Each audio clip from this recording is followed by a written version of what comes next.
How you doing, guys? So in this video, I wanted to discuss a little bit about the six-pack core. So I was working with a patient and we were talking about the core and how important it is. And oftentimes, what I've noticed when the core has not been working well for the individual, more often than not, their six-pack muscles are the primary thing they feel. And we got into a discussion why the six-pack muscle. If you only feel the six-pack muscle, that might not be serving you well when it comes to anything. So we're going to go into kind of like an anatomy video here to just give you an idea why that will be the case. So I'll see you in that video. Hi, this is Kento at Kamiyama Physical Therapy. Welcome to our channel. Okay, so now let's go into the six-pack muscle. So here I put it into the complete anatomy app. It might be better in different pictures, but I thought it'd be easy here. So if you look at the six-pack muscle, if you look at, maybe model pictures and you see the six-pack muscle, and it's a sexy muscle. It's a sexy muscle, and it kind of gives the person an idea that's like, wow, this person's fit, this person is healthy, whatever it may be. So what you might see here is the picture of the rectus abdominis muscle. So it's considered like AKA six-pack.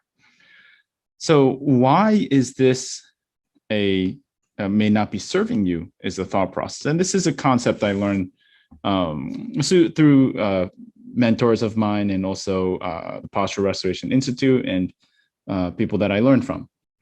And one day they told me that this core muscle, the six-pack core muscle here, really only attaches to a very small part of your core/trunk. So if you look at this, the six-pack muscle, and I'm going to zoom in here, only really attaches to the tip or a very small part of the pelvic bone, which is like kind of called the pubic symphysis and the part of the pubic bone.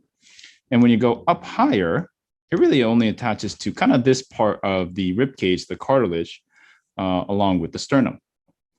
So whenever you think about the core as a six-pack muscle, it really has more ability to kind of flex and crunch your stomach, but it doesn't really support this cylindrical trunk that you have. So compared to that, if I do the other muscles, excuse me, I'm just going to move everything here so I can see it. Let's first start with the deepest core muscle, the transverse abdominis. Ooh. Okay, so let's do the right side here. So the deep core muscle here, if you can already see that it not only encompasses the sides of the trunk, but also kind of goes pretty far back to the back part of the 12th rib. Now I'm going to add another one, which is the internal oblique muscle on the right side. And now you can see it's a little bit different. It's similar. It's very similar in create, but it goes on top of the deep core muscle. And you can see how from here, it goes from the side of the six-pack muscle and goes all the way towards the back. And then I'm going to add the last one here,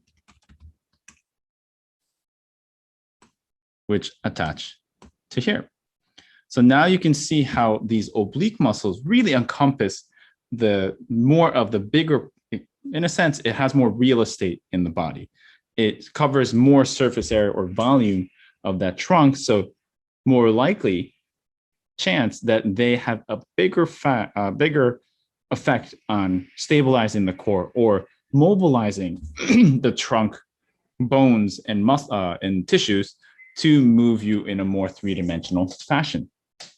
So I hope this makes sense. I hope this helps to have an idea that maybe you feeling or just only working on the six-pack muscle may not be helping you. And then in the other video, in the next video, so we'll talk about if you do have a six-pack muscle that you often feel all the time, well, maybe I'll give you some cues or ideas in the next video to just decrease sensation or increase sensation on your obliques. So I hope this is helpful, and I'll see you another time.